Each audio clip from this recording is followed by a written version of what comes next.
Bonjour et bienvenue sur Golf Kinéatom. Aujourd'hui, on va parler problème de genou et swing de golf. Donc, on va différencier bien évidemment le genou droit du genou gauche pour le droitier toujours, hein. Par rapport au genou droit, donc en fait, dans une grande partie de ce qu'il va falloir faire, ça va être comme le genou gauche, c'est-à-dire que le golfeur c'est avant tout un marcheur.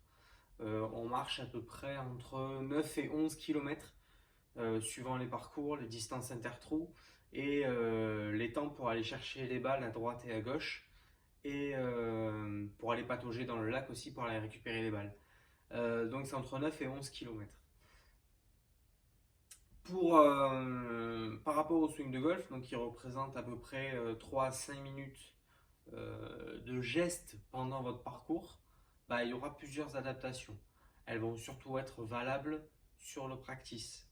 Quand vous allez vous entraîner, taper des balles pendant une heure et demie, là ça va être vraiment pertinent. Sur un parcours de golf, ma foi, le plus ça va être de jouer sur la marche.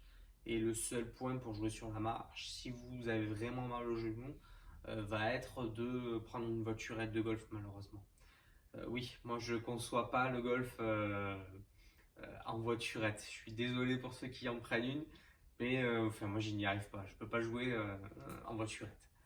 Euh, pour le genou droit par rapport au swing de golf, donc ça va se passer là ici. Il va y avoir une mise en pression de ce genou. Et qu'est-ce qu'on va pouvoir faire pour jouer là-dessus? Ben, on va pouvoir le délester en tournant un tout petit peu la pointe des pieds vers l'extérieur. Ça, je pense que vous le savez. Donc là, ici, on va tourner la pointe des pieds donc vers l'extérieur pour un petit peu décaler les appuis au niveau du genou. Le problème va être quand on va avoir des soucis au genou droit et au genou gauche. Parce que le fait de tourner le pied droit vers l'extérieur va entraîner une surpression au niveau du genou gauche. Alors on pourra toujours à la montée, et ça va être une des adaptations pour le genou gauche, ben, soulever un petit peu la pointe, le talon, pardon. Donc là ici, vous allez soulever un petit peu le talon et vous allez un petit peu tout décaler vers la droite, que ce soit la rotation du bassin et la rotation des pieds va être entraînée pour dégager la pression sur les deux genoux. Donc à la montée, que ce soit pour le genou droit, et du coup je vous ai fait le genou gauche, on va dégager un petit peu le pied droit vers l'extérieur et soulever un petit peu le talon gauche. Si vous avez l'un des deux, vous faites que l'une des deux adaptations. Il faut un certain temps pour s'approprier ce petit mouvement. Ça ne change pas grand chose au niveau du swing. Chose que vous allez pouvoir faire aussi, c'est diminuer un petit peu votre backswing. Au lieu de faire un backswing complet, bah, vous allez diminuer un tout petit peu. Alors vous allez perdre, on dit qu'à peu près 20% de backswing en moins entraîne 10% de longueur en moins. Moi je pars du principe que si on a mal quelque part, il vaut mieux réduire de 10% la longueur, mais quand même pouvoir jouer. Ah, c'est plus qu'au sport, il faut quand même en profiter. Donc autant perdre un petit peu de distance, c'est pas grave. Mais au moins on peut en profiter. À la sortie, ça va changer un petit peu par rapport entre ce que j'aime bien vous parler, golf santé, golf performance. Quand on a des soucis au genou, ça va être un petit peu plus dur. Pourquoi? Parce que à la descente, donc là ici, c'est une poussée du pied euh, pour ramener le genou vers l'intérieur, le genou droit, et le genou gauche, lui, va se prendre en fait toute cette pression et surtout la rotation, ce qui va être problématique pour le genou.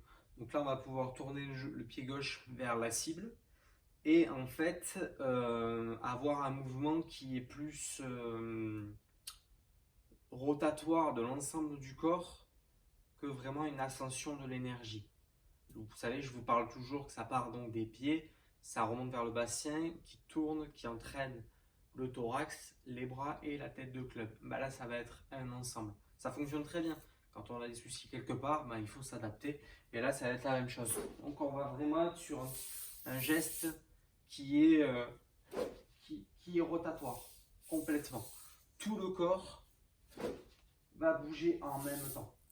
Ce qui fait que le genou droit, lui, il aura beaucoup moins de pression parce qu'il va suivre le mouvement qui est impacté par le corps entier.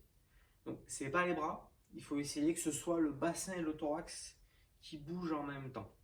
Donc voilà pour les principales adaptations, sachant que sur un parcours de golf, cela représente à peu près 3 à 5 minutes de votre temps. La majeure partie, c'est de la marche.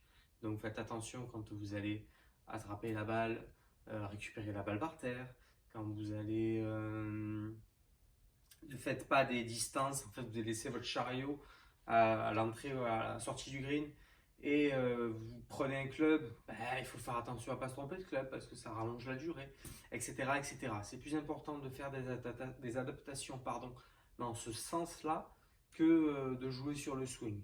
Jouer sur le swing, ça va être intéressant sur le long terme, quand vous avez vraiment des douleurs importantes, mais là il faudra consulter pour faire ce qu'il faut derrière et pour pouvoir continuer à jouer. Voilà, j'espère que la vidéo vous a plu. N'hésitez pas à me mettre des commentaires. Je tenais à vous dire que j'ai eu plusieurs commentaires sur le micro. Il va arriver, il y a eu un petit peu de retard au niveau des commandes. Le micro va arriver, vous inquiétez pas. Voilà, je vous laisse vous abonner si ce n'est pas déjà fait et je vous souhaite une très bonne journée. Vous avez un accès les Facebook et Instagram. Bonne journée.